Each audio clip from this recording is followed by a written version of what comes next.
Welcome back to Pack Talk Podcast, episode 80, where we're going to talk about how to bulletproof your dog's stay behavior today. And in episode 59, we talked about bulletproofing your dog's come command, which we also call your recall with your dog, and why that's important. So if you want to refer to that, you can. But in today's episode, we're focusing on the stay behavior. So a couple things we'll get into. First of all, why is the stay behavior important? Well, first thoughts in my head are safety, self-control, and healthy separation. So why do I want my dog to stay? Number one, safety. If there's something going on, life gets crazy. Shit hits the fan real fast sometimes. If your dog does not know how to stay and energy skyrockets, emotions skyrocket, stress skyrockets as that shit hits the fan, your dog's safety or your safety could be in jeopardy. So that's one thing. The next thing is like self-control.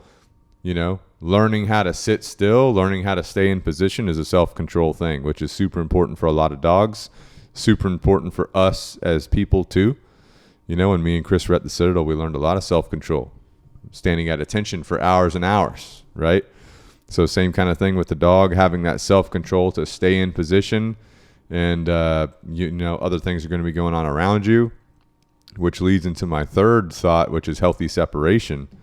We need healthy separations with our dogs. They need healthy separation with us. So healthy separation and self-control kind of go hand in hand, especially in regards to a stay behavior. So those are the top three that come to my head when we're talking about why is a stay important. Chris, what do you think when you're talking about a stay behavior? What are the first things that come to your head? Why are they important? I mean, those three, you hit the nail on the head, obviously. Along with self-control, I would also call it impulse control. You know what I mean? So when I look at right now, I'm dealing with a dog that has super high levels of insecurity, right? I would consider this dog a flight risk. If I'm out in public, big bang goes off or something, that dog's gone. You know what I'm saying? So teaching a bulletproof downstay can also help them to overcome a lot of those impulse to flee or impulse to even fight, right? If we're dealing with like an aggressive dog, a reactive dog or something like that. So being able to control their impulses, to have something very clear to focus on, is going to boost up that confidence, reduce a lot of the impulse to do things that we might consider undesirable. Super important. Yeah, absolutely. Another thing I hear a lot about when we're talking about a stay behavior is how long should my dog stay for? Some people think that their dog stays for 5 seconds. They think they know a stay. We got to stay down. In my opinion, if your dog's staying for 5 seconds, you got some work to do. You know what I'm saying? Got a lot of work to do. And then people are like, how long is it fair to make my dog stay for? They think maybe 30 minutes is too much. It depends. What do you need your dog to stay for? Your dog can stay as long as you need it to stay, but you do have to be fair to it. Right. So if I'm going to have my dog stay in a certain area or a certain position, or maybe on their pet cot for like 5 hours or 8 hours, which people are in shock. 5 hours, your dog can stay that long? Yeah, my dog will stay that long. You know what I'm saying? But I'm making sure that I set that dog up for success. I'm going to let it go potty before that. I'm going to make sure I exercise it before that duration. And then after that duration, I'm going to let it go potty again. I'm going to exercise it again. So it depends on what you have going on, but there should be no limits to your stay behavior as long as you are being fair to your dog. You know what I'm saying? So, you're going to incorporate your stay, which we'll talk about later, in your day-to-day life, and that might be, 30 seconds, that might be 30 minutes, it might be 5 minutes, it might be 5 hours. It just depends. Do you have people asking you about that a lot? Yeah, and you can tie that with the kennel, right? Same. We've talked about this many times. Like, my gosh, how long can my dog stay in the kennel, right? It's like at the end of the day, as long as you're giving them what they need, it's very fair to expect them to be long in the kennel for long durations, or on a spot or in a down for long durations. You know what I'm saying? It's very, very fair, and especially with the downstay, that is exercise. That's a form of mental stimulation, right? Having a dog, again, working on that impulse control, staying in a downstay in a command for a long period of time. While there's maybe things going on, maybe have a family dinner, family's coming over, there's things going on, food's dropping on the floor, kids are screaming, people are moving around. My dog has to focus on holding that downstay. That is mental stimulation. I've literally had cases where I've done family dinners, and my hound dog, Lola, who's an anxious dog. She holds a spot for several hours while that family dinner is going on. After family leaves, she's tanked. She's smoked. You know what I mean? I'll let her off the spot. All she wants to do is lay on the couch and go to sleep, right? Because it's like she had to have a lot of impulse control to focus on holding that downstay while all that stuff's going on. You know what I'm saying? So it is, in my opinion, very fair in that specific case. It was very fair for Lola because now she's not reinforcing what she would normally be doing in that anxiety mindset, jumping up on people, snatching people's food. Who knows? Who knows when she's not under control, right? So I give her some mental stimulation, and it actually exercises her brain, her mind, to put her in a more healthy state of mind. And then you can get to a point where it's not a big deal if you release her out of the spot in a family dinner. That's just one example. So. Right, absolutely. Yeah. Good thing that you brought up there about not letting them practice the bad behaviors, right? So if she wanted to, sniff around for food or beg for food, that's a bad behavior. If she was increasing her anxious mindset by following people around or just pacing around the house, forms of anxiety, that's not going to help her get rid of anxiety overall. It's going to increase her anxiety overall. Right. You see what I'm saying? So really good example there on how the stay is going to help you and help your dog. Maintain a healthy mindset and lifestyle moving forward, But a couple examples of stays that I've used in my life. First of all, I'm walking down the sidewalk one day with my 2 dogs.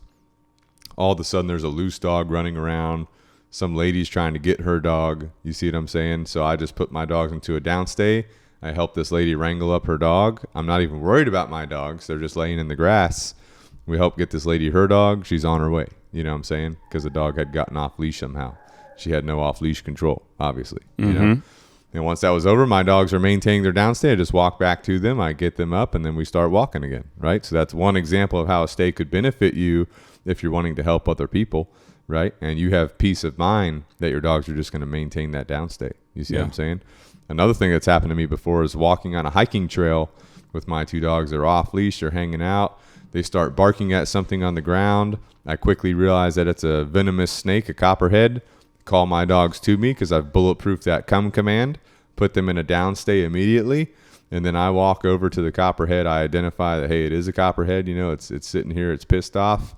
And so I remove it from the area, and then I just go about my way with my dogs. You see what I'm saying? So that stay could have saved their life if that copperhead had bitten one of them, because maybe they were increasing or decreasing their distance to it before I had called them to come, or maybe the thing's trying to bite them, they're biting it. You see what I'm saying? So that stay could have been a lifesaver in that situation, right? Do you have any examples off the top of your head of stays that you've used? I mean, I know I've definitely been in that scenario with the off-leash dog where that's been very beneficial, like especially when I was training with Vader, who was dog reactive. Like I started to learn where his threshold was, right? So like when an off-leash dog would be come running at me, like to me, in my perspective, it wasn't so much about helping that person out. It was like, I can't let this dog get close because this is going to be bad, right? So I got to a point where I could put, like if I saw that dog coming, I could put Vader at a down, tell him to stay, and literally move towards that dog, right? And now I'm moving away, and I'm grabbing that dog, and I'm giving it back to the owner, right? So sure, I'm helping the owner out, but I'm also like, they don't understand, like,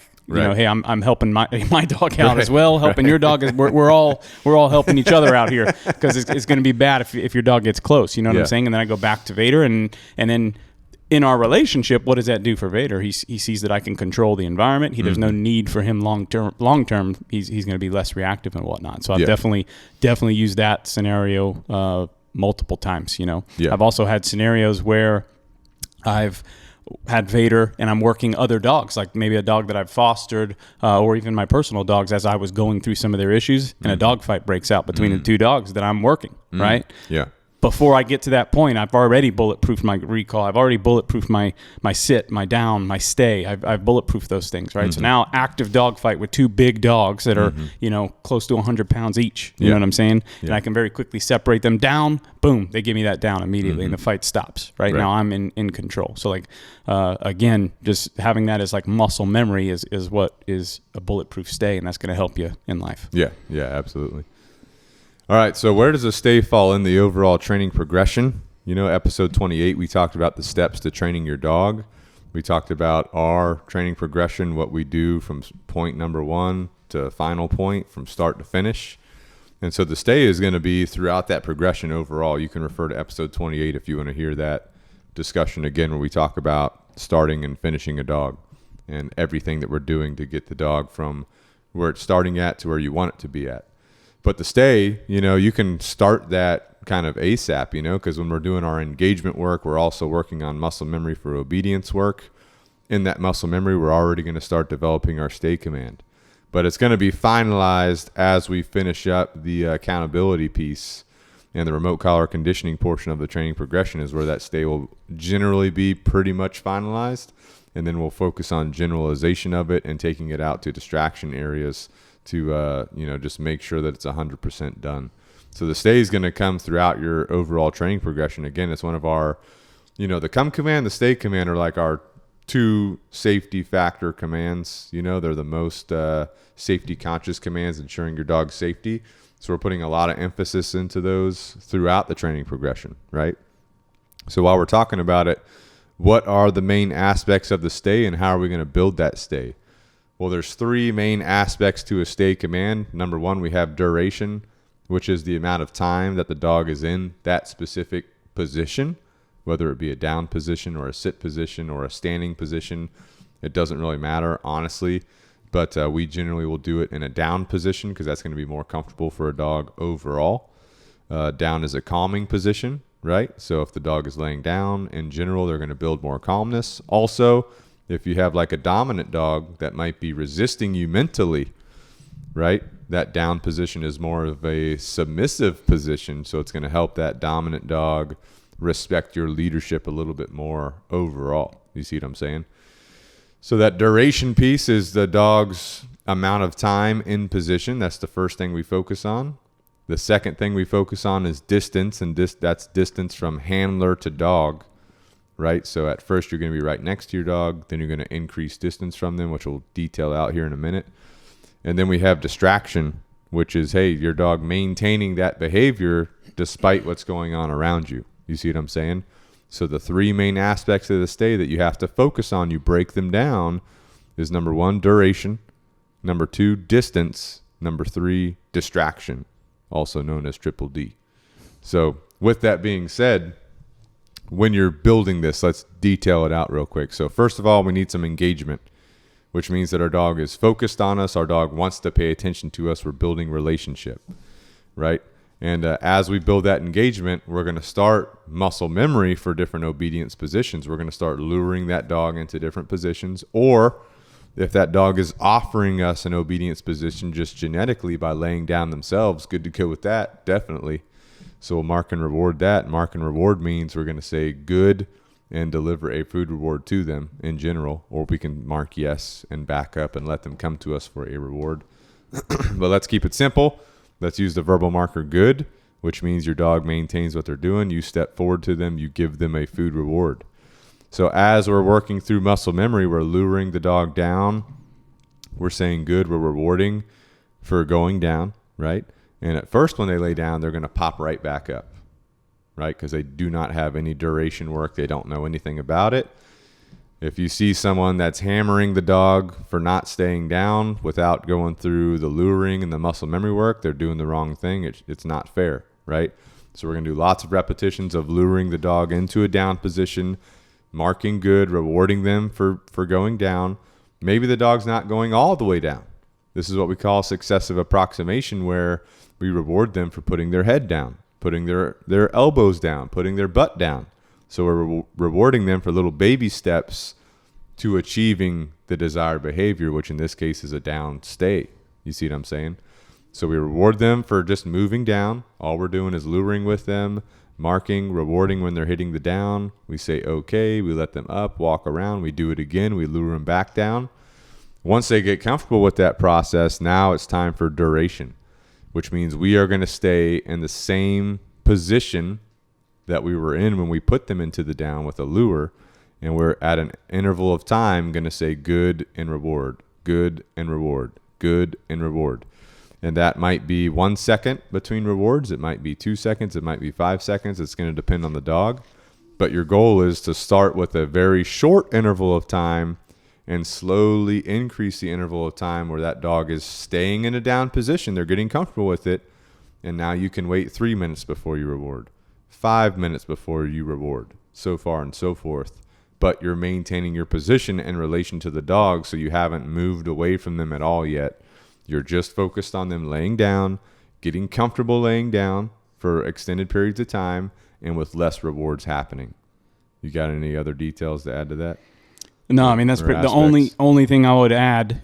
I feel like a lot of, and I probably say this, I think, in every podcast, but I think a lot of people rush the process. You know what I'm saying? So make sure you're getting in the reps, take your time. Mm-hmm. Like, this isn't something like, you might have a good session where you can build some duration in one day, right? That doesn't mean that it's good to go to move on to the next step. Like, get a couple days under your belt of building up these behaviors so that it's really, really solid. Mm-hmm. So I think the tendency that I see, especially like when we do consultations and things like that, people say, hey, my dog knows the stay, right? But again, like you said, it's like 5 seconds or it's 2 seconds or none. Like once a new person comes into the house, dog's just not doing it, right? Yeah. So like make sure you're putting in the work, putting in the reps, take your time with it. There's no rush to get this done. Yeah. So don't rush through the process. Yeah, I mean, if you start rushing it, then your dog might get stressed out. They might stop liking it because you want them to enjoy what they're doing.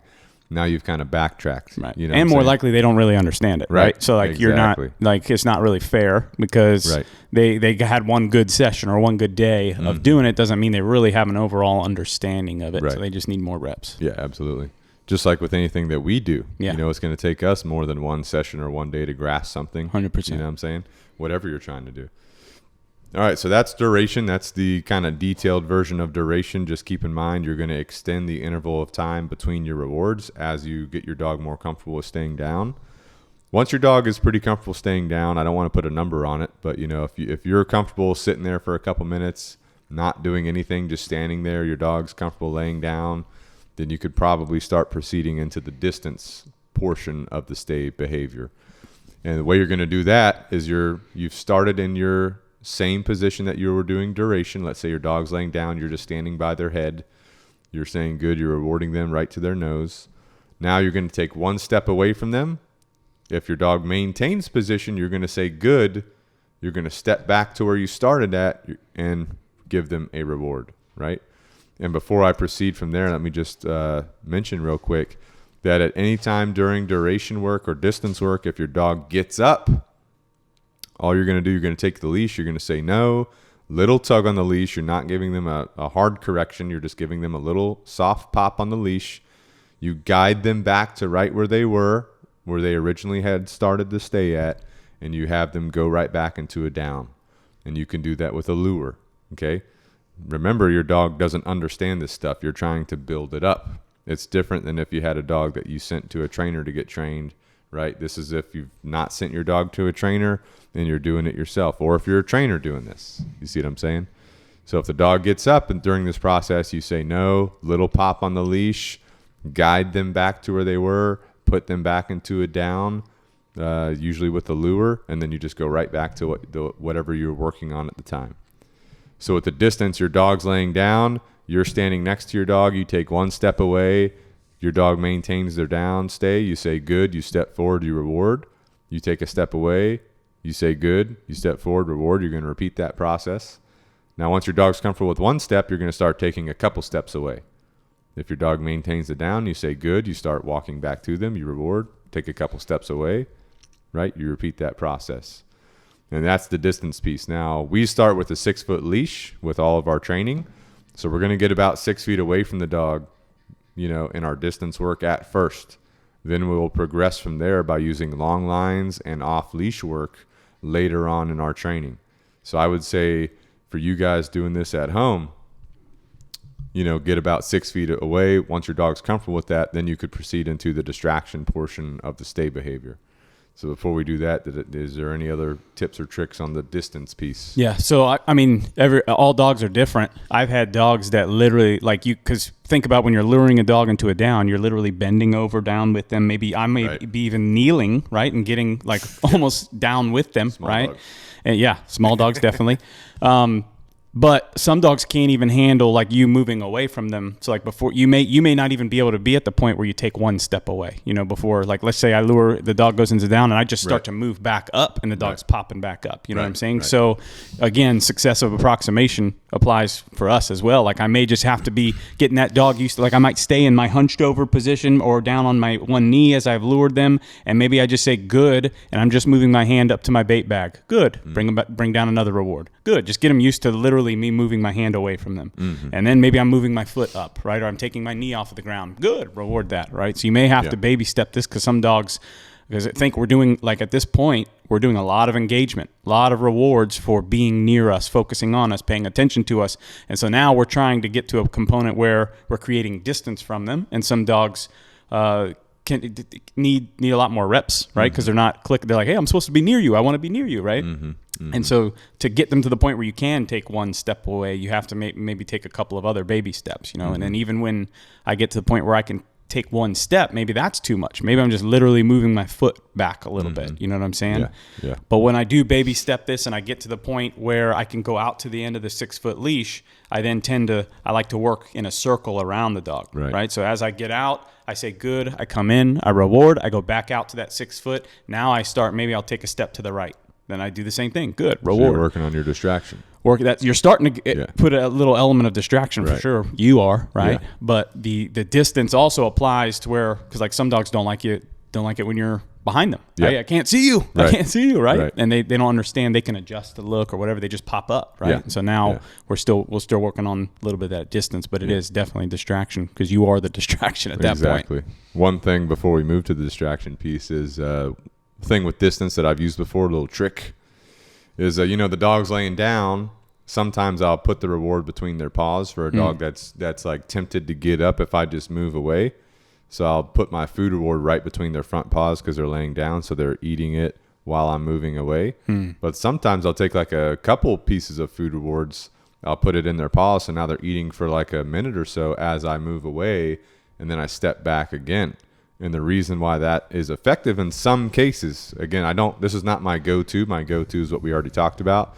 This is for those, like you said, every dog's different. Right. I need to pull some different things out of my tool belt sometimes. So I'll give them multiple pieces of food because the dog is aware of where I'm at.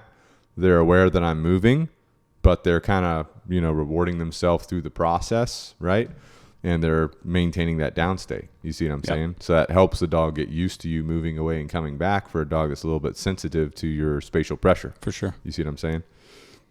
So good to go there. But distraction is going to start off with, that aspect is going to start off with what Chris detailed, where just imagine a wagon wheel or like a bicycle wheel, and your dog is like the center of it. I don't know what they call that technically. The hub? Sure. Not the hub, something. I don't know. Center of the wheel, right? And then you have your rim, which is all the way around. You have the spokes that go from the center to the rim, basically. And so what you're going to do as the handler, your dog's in the center, you reward them, right? Then you step away to the rim. So you're walking along the spoke, for example, to the rim. Then you start walking along that rim around your dog. Your dog maintains the downstay. Even better yet, maintains eye contact on you. You say good. You walk down the spoke back to your dog that's in the center of the wheel, per se. Then you step back out to the rim. You walk around again, right? So this is the first element of distraction, and you are the distraction, like Chris said. And with that being said, like he already mentioned, once you get behind that dog, a lot of times the dogs want to pop up. And if they do that, you're just going to you're going to say no, pop on the leash, put them right back down, lure them if you need to. You see what I'm saying? Because you're getting them used to that. But a lot of times insecure dogs, nervous dogs, they don't like you behind them, or dominant dogs either. So you're going to have to practice that, work on that. And maybe that means you're going to have to pie out what areas you're working on in relation to them before you get all the way behind them. So maybe they're comfortable with you getting about, 90 degrees to their side. And if you bypass that 90-degree angle, they get up. So you're going to start working from 0 to 90 degrees. You see what I'm saying? Make them comfortable with that. Then you go past the 90 degrees to their side, right? So that's just one example. And that's critical, because once you do actually go into what we're going to be doing next for distraction work, your dog needs to be comfortable with things moving on around them, things being right behind them, stuff like that. So the distraction starts out with you doing the wagon wheel drill, where you're walking around your dog in full 360, rewarding them for maintaining that downstay, rewarding them for maintaining eye contact with you. And then you're going to do the next thing, which would be like a step over, right? So you're going to walk towards your dog. You're going to literally step over your dog and walk the opposite direction. That's just taking the distraction piece to the next level with just you and your dog. You see what I'm saying? There's a lot of stuff you can do with you and your dog, like at your place by yourself before you even go out to serious distraction work. You see what I'm saying? But those are the fundamental distraction drills we're going to do before we start implementing other things. What else you got on distraction tips and tricks? Just again, don't rush it. You know what I'm saying? Like if you're not at a point where you can walk a full 360 around your dog, you're not ready to go into distraction. Right. You know what I'm saying? Right. So this is where people have a good day. All right, let's rock and roll. We're going to a farmer's market or we're going to Lowe's or whatever. And then it's just utter chaos. Like they don't even know the down or the stay. Right. So like make sure you're like, dude, I've mastered this in the home environment. Now I'm going to my driveway. I'm going to my backyard. I'm in the neighborhood. I can walk, they can put them in a down. I can walk all the way around them, step over top of them, and they're good to go. Now we're ready for the next level. Yeah, absolutely. I like how you said, you're doing it in your front yard, backyard, driveway, community center in your neighborhood. Like most people live in a neighborhood. That's what we recommend. So as you get really good at the 360 and step over fundamental drills, then you're going to do it in different areas: front yard, backyard, driveway, sidewalk, on your walks, pick out little spots to practice this. Go to your neighborhood community center. These are easy areas. They're low key environments, but you're adding in that distraction to the next level. This is starting to get into what we call generalization, which is making sure that your training is solid no matter where you go. So it starts in the most easy areas. Again, don't rush the process. Take it easy on yourself and your dog. Make sure you're both comfortable with it, right? Then once you're comfortable, like in your basic neighborhood scenario, then you're going to increase your distraction and your generalization work very slowly. So maybe you go to your local park and you're going to do the same drills. And if your dog is struggling there, you're going to go back and you're going to focus on duration drills right there at the park. Then you're going to do distance drills right there at the park, or you're just stepping away, stepping back, stepping away, stepping back. Then you go to your distraction drills, which are the 360 and the step over drills, in addition to the other stuff that's going on around you. And so recommendations for implementing that would be starting in your basic neighborhood environment, go to your local park, then go to like a low-key, shopping area, shopping center, then start going to restaurants and like farmers markets and beaches and things like that. So you're going to slowly just ramp up the level of the distractions going on around you as you progress in this training. See what I'm saying? What other tips and tricks you got for that? No, that's good. Any distraction elements of progression that you like yourself? I mean, that's pretty much what I stick to, but I probably, especially if I'm talking about like training my personal dog, I probably hang out for a long time at this lower levels and slowly build it up, especially having a reactive dog. Like I think that was one of my big mistakes. That's why I harp on saying don't rush the process. Like I was always like, yep, it's good to go. I can correct my dog if he gets up. Now let's go to the high level stuff. And then he loses it, right? Because there's a dog that's too close. And it's like, now I need to take a step back. So after spending so much time taking steps back, I'm like, I really want to master this at this level. You know what I'm saying? So now when I go to Lowe's, I remember in the early days back when we worked, in a neighborhood, on my way to work, I'd go to Lowe's. And like that's where Vader would eat his breakfast, right? Or do work on literally a downstay eye contact drills, right? Just at Lowe's. And like and I would on your do way that. home too. And then on my way home, on my way back home, Lowe's was perfectly situated right on the way. Between work and home. It was perfect. So like, I'm only focused on that environment. Like, because again, the bigger picture for me with Vader was what? Dog reactivity, right? And this is something, a common theme with a lot of people. We look at the big picture, which is good to track, but at the same time, it's like, I got to master Lowe's. Because if I can't control him in a downstay at Lowe's, then I'm not going to have control of him when he's in a high arousal state going after a dog, right? So spend your time mastering those fundamentals. And once you've really mastered it, and I'm talking consistency, and it might be several weeks at that one location, then you move up to the next level, and we do the same thing, right? So like this is different for those of you that might be trainers, right? Doing board and trains and things like that might be a little bit different because you got timelines and things like that. You gotta put in the reps, right? With your personal dog, there's no timelines. Like take your time, master it, then move to the next level. You're going to see way better results than if you were to just, we're ready and try to push it. And if you're a trainer too, taking your time with the fundamentals will benefit you later in the dog's training, right? If you're trying to rush through the fundamentals, that's where it's going to bite you in the ass the most. You know what I'm saying? Real quick, going into scenario-based training for the stay. So I like to tell most people that I work with, hey, you should feel comfortable taking a shower and your dog maintaining a downstay while you're in the shower, right? You're butt ass naked. You're not going to run around getting water everywhere. What's the matter, Ben? You imagining seeing me naked? I've seen it. We've all seen it.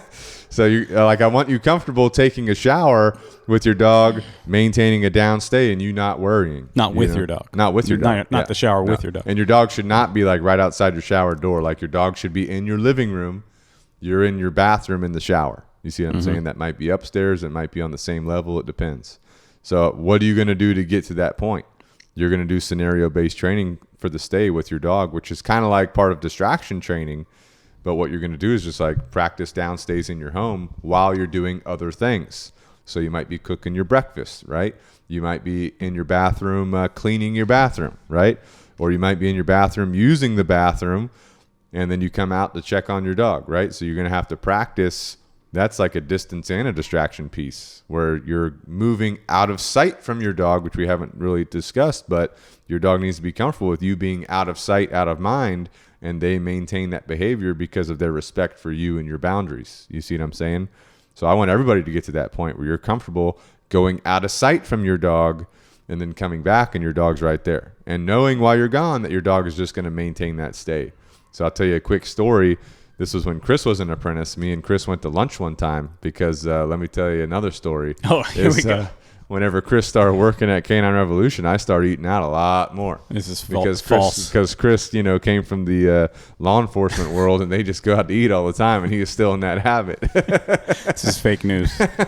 So we go out to lunch at Dog and Duck in Somerville. We have Bane with us, who's my Doberman, and we put him in a downstay on the patio. We both go in to go to the bathroom. He's just sitting on the patio by himself. We come back out. This lady could not believe it. She was amazed, right? And then we sat at her table. Bane was at our table. We were talking to her for like 20 minutes. Then we went back to our table and ate our lunch. So that is another level you should be comfortable with. I've also done it with my family where I've put my dog in a downstay. I've walked on the patio, rocked inside to get food, walked back out. The dog's still there. Now, the only thing with that scenario that I worry about is like people walking by trying to mess with my dog. You see what I'm saying? But in general, if you know the environment and you can like visually see your dog, you can stop that from happening if you see someone going for them. But that's just an example where, I trust my dog to maintain that downstay even in like a restaurant, even if I'm not right there next to them. And the only way you can achieve that is if you're practicing the out of sight, out of mind drills where you're literally, you can't see your dog, they can't see you, but you're trusting that they're maintaining that and they're trusting you. And they're respecting you, and they're maintaining that. You see what I'm saying? Do you have any tips or tricks for out of sight, out of mind drills? Like because I deal with this. We deal with this a lot with our clients. So like obviously we have spot training or a place command or whatever, right? And so in the transition period, when a dog comes home, this is something that our clients deal with a lot, right? Hey, they're actually really good on the spot, but then when I walk out of sight, or hey, I go upstairs to go get the laundry, I come back down, they're on the couch, right? Or they're on the floor, or they're just doing their own thing, right? So again, we got to look at the bigger picture and then break the behaviors down, right? So I tell my clients, like, you have to make deliberate sessions of doing the out of sight, out of mind thing, right? So if our absence or even if they lose a visual is the trigger that causes them to deviate, right? We've already done all the steps that we've talked about of training the downstay, right? Like that's in place. So now we have to proof it specifically for when we're out of sight. Right. So like I literally will do like, hey, dog's on spot, and I'll walk around the hallway, around the corner to where I'm literally right out of sight, but I am deliberately, intentionally paying attention to my dog. I'm not doing other things. I'm not cooking. I'm not doing the laundry. I'm literally paying attention. You're doing a deliberate training session. Exactly. Right. So like I might come out. Let's say I go disappear around the corner for 5 seconds. I look over. My dog's still on spot. Good. I go and I reward them. Right. Let's say in that 5 seconds my dog gets off. Nope. I'm going to correct them. No. Give them a correction. They go back down. Good. Right. Then I go right back to the trigger that, right. I'm going to go right back to the same spot where they deviated, but maybe I'm going to try to do it a little bit shorter. If 5 seconds was too much, at 3 seconds, now I can reward that. Right. And so you just break that behavior down till you going around that corner is not a big deal. Now I'm going to find another corner to go around. Now I'm going to open the door. Maybe that in itself is a trigger, right? Or the doorbell is another common one. Doorbell rings, dog. It's like, what? Downstay? What's that, right? Yeah. Boom, and they're running towards the door. So like that has to be desensitized. So how do we do that? We ring the doorbell more throughout, and we're going to make intentional training sessions of ringing the doorbell. Our dog holds, we reward. If they get up, we correct them, right? And so you have to break down whatever your goal behavior is, and break that down into small little baby steps as to how we're going to achieve that bigger goal, right? So it's cool to see you put Bane down at a downstay and go into the restaurant, and everybody's like, hey, I want that. But nobody sees all the little baby steps that you did along the way to get to that point, right? And so sometimes it means breaking things down, kind of simplifying things for you and for your dog, and baby stepping that all along the way. Yeah. And, sometimes you need some help. Like if your dog's really struggling when you're doing the out of sight, out of mind drill, they're struggling to maintain a stay and you're constantly going back and forth. Sometimes your dog needs a little bit of help. So what you can do is you can put a tether on them. And, you could use a leash. You could use like a back tie wire, whatever. You can get things on Amazon. But basically you're going to secure your tether to something that's secure, like it could be a table. If you're in your house, it could be like a tree or a car if you're outside, or your fence post or whatever. You make sure the tether is slack. Your dog should not feel any tension on that tether unless they break the stay. So if you walk out of sight and they get up, then that tether can go tight. So you have to set it up to where it's loose until they get to that point. Because what that's doing is it's helping you provide guidance to your dog without you going to your dog. Because what will happen is like the dog knows that if they get up, you're going to come back, right? So this helps alleviate and eliminate that. You can maintain distance from them. You can hold them accountable with your remote collar once you have the remote collar conditioning done. And that tether helps provide guidance to your dog on where to go for you. So you can use that for some points in training. It's really going to help you get that separation down, and it's going to help you get that guidance, that remote guidance to them. But again, you have to set it up right. There should be no tension on the tether unless your dog gets up and is departing the area of the downstay they're supposed to be at. You see what I'm saying? Yeah. So that can be a really good tool too. Little tip and trick. Yeah. Tips and tricks. One other thing I thought about. So when you're at this point, you've already done all the things we've already talked about, right? Working on that distance, duration, distraction. You've done those fundamental drills. When you're at this point where you're just applying it to everyday life, I think sometimes people forget to still practice those fundamental drills, right? So that's another thing that I always ask my clients: how many obedience sessions are you doing a day? What is your day-to-day looking like? Or are you just now holding them to, like, the only downstay I'm doing is my spot command or whatever, right? So like you still have to practice and maintain these behaviors. So whenever I take my dog out for a potty break, I might do a downstay, eye contact drill or something where I'm going back to the fundamentals and still incorporating that in day-to-day life, because that is going to overall affect all the other stuff that you're working on in day-to-day life. Right. So. And something else too that you can use to your advantage is your dog might be used to going down and staying if you're standing up and giving the command. What about if you're sitting down? What about if you're laying down?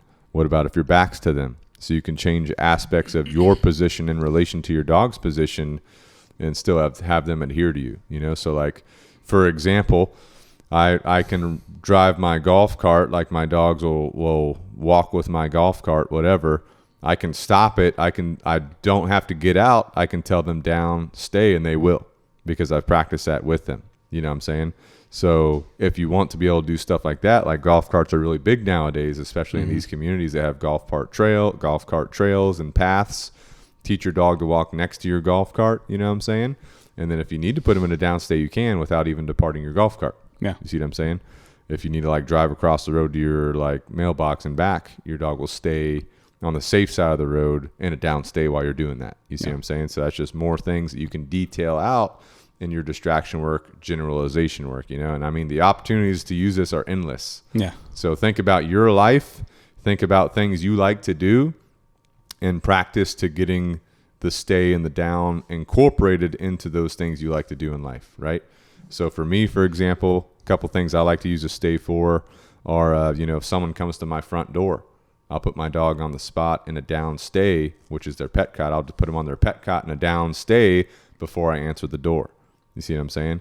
If I have, if my kids have friends come over, I'll put my dogs in a downstay on their pet cot, right? If I'm outside you know, and that copperhead, you know, that copperhead scenario, I can put my dogs into a down stay, right? If I'm loading my kids into my car and I have my dogs with me, I can put my dogs in a down stay. I can load my kids up, then I can load my dogs up, right? We took a trip recently, and, you know, when we got to our Airbnb, I offloaded the dogs. I put them in a down stay right outside the car, got the kids out the car, then I let the dogs up after that. You know, we stopped at a rest area. I get my dogs out the car, I put them in a down stay, I get the kids out, do the kid thing, put the kids back in, put the dogs back in. You see what I'm saying? So you can literally use this in any area and possibility in life as possible, but incorporate it in your life. Because once you get to the point where you're basically maintaining it and you've already trained all these specialized scenarios, like Chris said, you need to make sure you're doing your training sessions, but also just incorporating it in your daily life helps maintain that level as well. If you got to a high level of stay behavior, then you never practiced it, your level of stay behavior is going to degrade. You see what I'm saying? What are some things you like to use it for in daily life? I mean, in addition to, I use it all the same stuff you mentioned, but one of the big things that I think about is like Lola. I mean, Leia too, but mostly Lola. She gets excited when people come over. You know what I mean? So like when people are driving down the driveway, she'll go to the vehicles to check them out, right? Yeah. She's never like, I don't think she would not move out of the way if the car keeps coming, but I do have concerns for like the people that are coming, whether it's family members or UPS or whatever. Like, are they paying attention? Do they see her? Right. And so in that case, like obviously I'm having a recall, right? So I'm recalling her, so putting her bulletproof recall. Got my bulletproof recall. Listen to episode 59. I think I was in. Oh, you were in. I think I was in episode 59, possibly. I don't know. But I'm gonna recall her away from the driveway, right? Because at this point, it's just like, let's say my dogs are free roaming. I'm just hanging out doing yard work, or maybe I'm taking a nap on my porch. I don't know. With your shirt off. Definitely. Yeah. But I hear the cars coming, right? So now I can recall her because she's already, hey, what's that? I'm going to check that out. I'm recalling her, putting her to down, and then whoever it is, you know, UPS, I can go meet them, or my family, they come, and then I can release her or whatever, but I'm keeping her safe, right? Because I have I'm like, I don't know if that person's paying attention. Are they going to run over my dog, right? So from a safety perspective, I just want that immediate control. Right. Recall, downstay, no issues. Right. Good to go. All right, well, that kind of wraps up our discussion on the bulletproof of your dog's stay behavior. A lot of juice in there, so you might need to listen to it a couple times. But practice these drills, and again, take your stay from where you have it now to where you want it to be at, right? Only you can do that. You can send your dog to training, and they're going to get it good to go for you if you pick the right trainer, right? But, you know, the trainer's going to get it good to go for you, but you do have to practice it too, and you have to incorporate it into your daily life, right? And that's where you come in, right? So before we wrap up here, just want to mention Pack Talk Podcast is sponsored by Canine Revolution Dog Training, where me and Chris are professional dog trainers, as well as Kevin and Lexi. So if you guys need help with dog training, or you want to talk to a trainer, reach out to us. We'll be more than happy to help you. We're also sponsored by Canine Revolution Apparel, which we have the new Good to Go mug right here. Just finished up some Black Rifle Blackbeard Delight coffee too. Nice. Good brew. Nice. I also like the caffeinated AF. That's a good one. That's a good one. Definitely gets you up and going. I like the vanilla. Vanilla? Yeah, I Really? like it. A little frou-frou, but it's good. Haven't tried that because I'm not frou-frou. I like some flavor. And we also have, shirts on Amazon. We got the Good to Go shirt. We got the Guinea shirts. Chris has guineas. I haven't got a guinea shirt yet. I need to get on it. You get a guinea shirt. I need to get on it. It's on the the list. We got chicken shirts. Yeah. We got rain jackets. Those are super nice. They were good yesterday when it was pouring down raining. So anyway, check that out on Amazon. You can go to the link below and check out whatever we have on Amazon. Also, Origin USA Jocko Fuel, right? We're big supporters of America. And one of the ways we can support America and ourselves is by supporting Origin USA and Jocko Fuel, because everything that they do is sourced in America, made in America, by America. You see what I'm saying? Hell yeah. The jeans, the cotton is literally grown in America.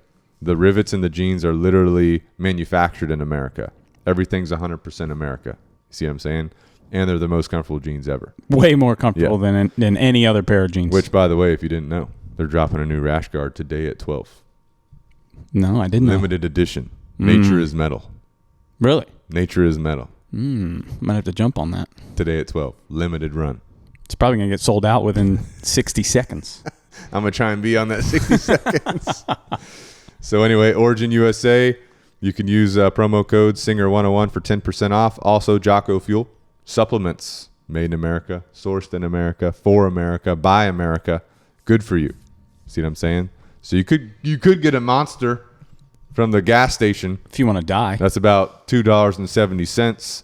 You could go on to Jocko Fuel, get you a case of Jocko goes for about the same price with your discount code. But the difference is you don't die. Right. The monster is slowly killing you. The Jocko Fuel, Jocko Go is making you better, stronger, smarter, faster, healthier. You see what I'm saying? So you pick. Your choice. Pick. That's right. It's in your hands. Code Singer 101, 10% off. Right. Also, coming up, we have the Canine Revolution Dog Training NFT program. So what this is basically a digital certificate. It's exclusively to alumni for now. So you have to be one of our dog training alumni to have access to it for now.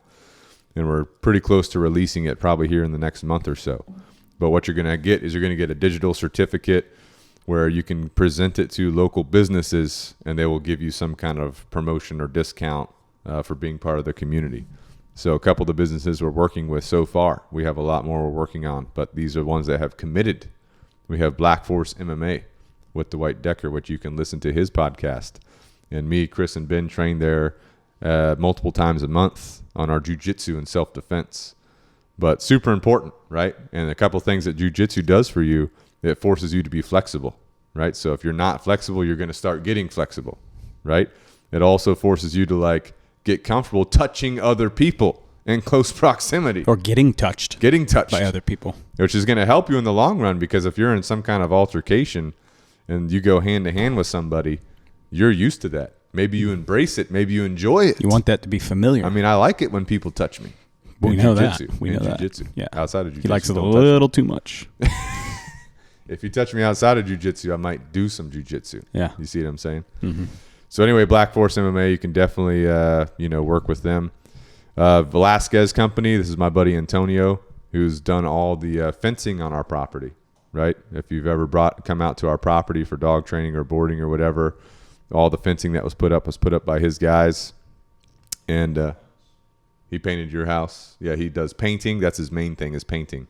So a lot of anything that I've had painted here, he's done. He's painted the fence. He's painted Ben's house. So they also do drywall repair, right? So if you need any of that kind of stuff, he's going to be in the NFT program. Also, All Is Well Pets in Somerville. Big deal, right? Big. This is like the holistic pet store.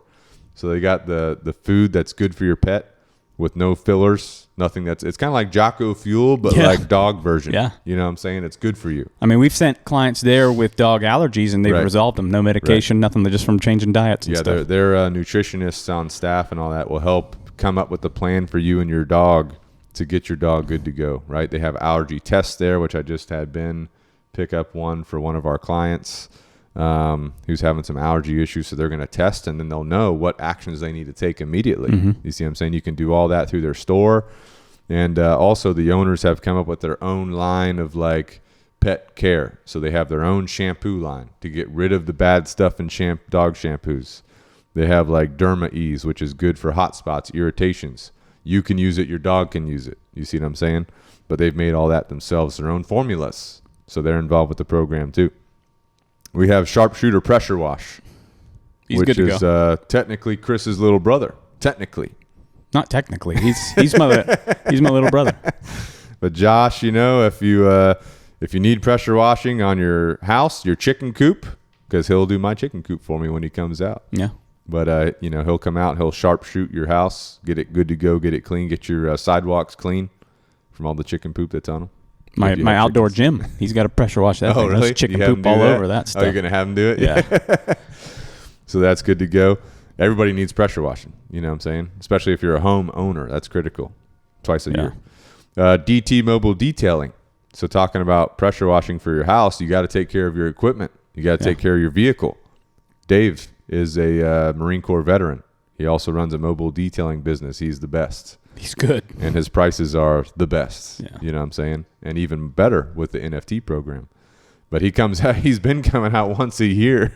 Yeah. For me, he cleans my cars once a year. They're good for a year. Yeah. I need to have him come out more often. But last time he came out, he did my truck, my wife's car, the Polaris, and the tractor. Got them all back up to good operating capacity. He also cleans out the engine bay if you want that, which is good for longevity of your vehicle as well. Take care of your vehicle, it'll take care of you. Unless it's a Ford, then it probably will just not take care of you, even if you try to take care of it. Not true. 22 years strong. Still going. So those are the businesses so far that we've worked out agreements with. We have more that we're working on. So if you want to be involved in that program, definitely stand by. And the first iteration, the first release is what we're calling the plank owners. And what the plank owner is it comes from the Navy. Obviously, I'm a Navy guy. So the plank owner in the Navy is the member of a crew of a ship when it was first commissioned. So if you're the first person to be on that ship, you're technically called a plank owner, right? So the first release of our NFTs are going to be called plank owners. So I think that's badass. It's pretty cool. So anyway, more on that. But you can also follow us on the socials. Canine Revolution Dog Training, Instagram, TikTok, Facebook. You can learn how to train your dog on our YouTube. Also, if you want to follow us, I'm Chad.Singer13. Chris is Tipton C1, right? Yeah. Ben is Big Boy Java on Instagram and Facebook. All right. So if you want to follow us, check that out. And then last but not least, just want to say thank you to all of our military, first responders, and teachers for all you guys do for our communities, for our kids, for our country. We support you guys. We're thankful. You know, Chris was a former law enforcement officer. I'm a veteran. So, really appreciate that. And if you guys have any questions, comments, concerns about the podcast, please reach out to us. We do listen. We do try to alter what we're doing based on your feedback. Please rate us and review us on your favorite podcasting platform. And until next time, this is Pack Talk Podcast, out.